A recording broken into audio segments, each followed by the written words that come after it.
मनुष्य को जब सफलता मिलती है तब उसमें जागता है अहंकार, और ऐसे में मनुष्य अक्सर एक बात भूल जाता है, झुकना। सोचता है कि मैं किसी के समक्ष क्यों झुकूं, और ऐसा इसलिए होता है क्योंकि मनुष्य एक महत्वपूर्ण बात भूल जाता है। इस संसार में, इस जीवन में उसने जो भी प्राप्त किया है झुककर प्राप्त किया है। बालपन में चलना सीखा तो इस धरा पर झुककर, बड़ों का आशीष लिया तो झुककर, किसान को फसल काटने के लिए झुकना पड़ता, कुएं से पानी निकालने के लिए पात्र को झुकना पड़ता है, भगवान से आशीर्वाद प्राप्त करने के लिए उनके समक्ष झुकना पड़ता है। आंधियों में वृक्ष सुरक्षित कैसे रहते झुककर। किसी के समक्ष झुकनाने का अर्थ स्वयं का आत्मसम्मान खो देना नहीं होता है। हम मनुष्य हैं। इस आकाश की ऊंचाइयों तक पहुंचने के लिए हमें किसी पक्षी की भांति पंखों की आवश्यकता नहीं, बस जितना झुकेंगे उतना ही ऊपर।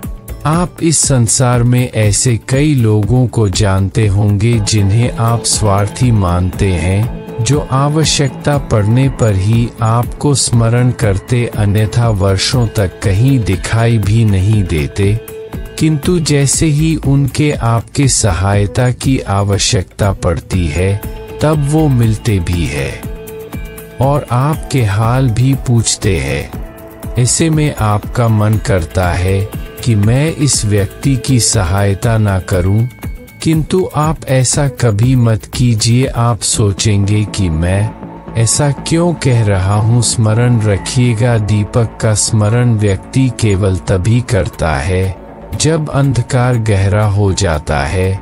उसे स्वार्थी मानकर स्वयं को चिंतित मत करें, बल्कि खुद को दीपक की तरह समझकर प्रसन्न रहें और अपने आप को भाग्यशाली मानें कि किसी को आवश्यकता पड़ने पर आपकी याद आई। आप इस संसार में किसी की सहायता करने योग्य है।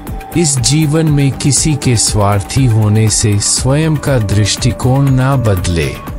बस यह दृष्टि रखिए, मनुष्य के सारे संबंधों का आधार है अपेक्षा। पति कैसा हो जो मेरा जीवन सुख और सुविधा से भर दे, पत्नी कैसी हो जो सदैव मेरे प्रति समर्पित रहे, संतान कैसी हो।